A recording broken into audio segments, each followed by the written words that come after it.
नमस्कार. एबीपी मराठीमध्ये आपलं सर्वांचं स्वागत आहे. माझ्या हातामध्ये आहे सध्या छत्रपती शिवाजी महाराज यांच्यावर लिहिलेलं शिवाजी कोण होता हे पुस्तक. सध्या संपूर्ण महाराष्ट्रामध्ये या पुस्तकाला घेऊन अतिशय एक वेगळा वाद निर्माण करण्याचा प्रयत्न केला जातोय. माझा प्रश्न असा आहे की महाराष्ट्रामध्ये अनेक विषय हे विकासाचे असतील, महाराष्ट्राच्या हिताचे असतील, ते बाजूला सारून कुठेतरी नवीन वेगळ्या विषयाला वळण देऊन नवीन वाद तयार करणं आणि त्यावर राजकीय प्रतिक्रिया देणं, यामध्ये जेवढा रस राजकीय नेत्यांना वाटतो त्यापेक्षा विकासाकडे जर त्यांनी लक्ष दिलं तर कदाचित बरं होऊ शकते. निमित्त एवढंच होतं व्हिडिओ बनवण्यामागचं की शिवाजी कोण होता या पुस्तकावरून जो वाद आज निर्माण झाला, हे पुस्तक आज अनेक वर्ष झाले प्रकाशित झालेलं आहे.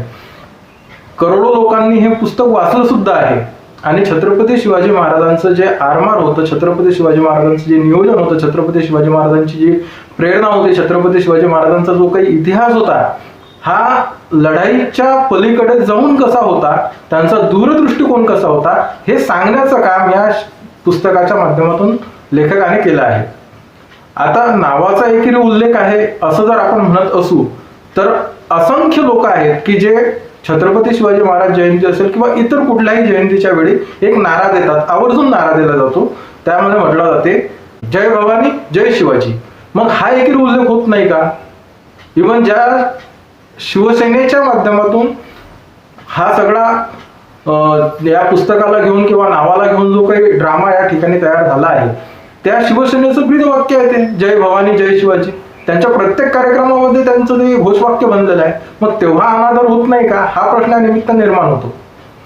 दुसरी महत्वाची गोष्ट, या पलीकडे जाऊन छत्रपती शिवाजी महाराज आणि समर्थ रामदास यांचा कुठेही संबंध आलेला नसल्याचे अनेक दाखले मिळाले.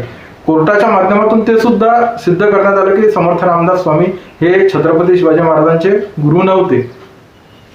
असो, त्या वादामध्ये जाऊन आपल्याला नवीन एक वाद तयार करायचा नाहीये. परंतु गेल्या 2 दिवसाआधी धीरेंद्र शास्त्री जे काही बागेश्वर धाम महाराज आहेत, त्यांनी ज्या पद्धतीने छत्रपती शिवाजी महाराजांचं उदात्तीकरण केलं, त्यांनी अक्षरशः त्यांच्या अकलेचे तारे तोडलेले आपल्याला त्यामध्ये दिसतात की छत्रपती शिवाजी महाराजांनी आपलं राजमुकुट रामदास स्वामींना अर्पण केलं आणि हे राज्य तुम्ही पुढे चालवा असं म्हटलं. म्हणजे या वक्तव्यावर कुठेही आपल्याला टीका टिप्पणी करताना कोणी समोर आलेलं दिसत नाहीये. मग विचार हा येतो की पाहिजे त्या प्रमाणात, पाहिजे त्या वेळेस आणि पाहिजे तसं छत्रपती शिवाजी महाराजांचा वापर करून घेणारे लोक आपण ओळखले पाहिजे. नको त्या वादामध्ये आपण पडलो नाही पाहिजे. आणि सर्वात महत्वाची गोष्ट म्हणजे छत्रपती शिवाजी महाराजांच्या विचाराप्रमाणे जर आपण चालत असू तर छत्रपती शिवाजी महाराजांचं जे वैचारिक पातळी होती त्याचाही कुठेतरी आपल्याला अनुभव असला पाहिजे किंवा त्याचाही अभ्यास असला पाहिजे. आपण छत्रपती शिवाजी महाराजांच्या एकेरी उल्लेखाच्या संदर्भात जर आपण म्हणत असू तर मग हे पुस्तक आलं तेव्हा आपण का नाही केलं, हा सुद्धा एक प्रश्न या निमित्ताने निर्माण होतो. पण सध्या संपूर्ण महाराष्ट्रामध्ये हे वातावरण तयार झालेलं आहे आणि या वातावरणाच्या माध्यमातून आज जो काही नवीन एक वाद आपल्या समोर येत आहे त्या वादावर पडदा पडणे हे महत्वाचे आहे. कारण शेवटी छत्रपती शिवाजी महाराजांचे विचार हे तळागाळामध्ये पोहोचवण्याचं काम आधीपासूनच अनेक लेखकांनी वक्त्यांनी केलेलं आहे.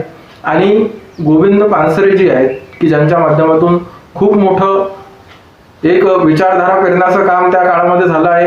त्यासोबतच त्यांनी लिहिलेलं जे पुस्तक आहे हे पुस्तक येऊन बरेच वर्ष झाले आहेत. त्यामुळे आता या पुस्तकाला घेऊन कुठल्या प्रकारचा नवीन वाद तयार होणं आणि संपूर्ण महाराष्ट्राचं लक्ष त्याकडे वेधणं असा तर काही प्रकार नाही ना, हा प्रश्न या निमित्त निर्माण होतो.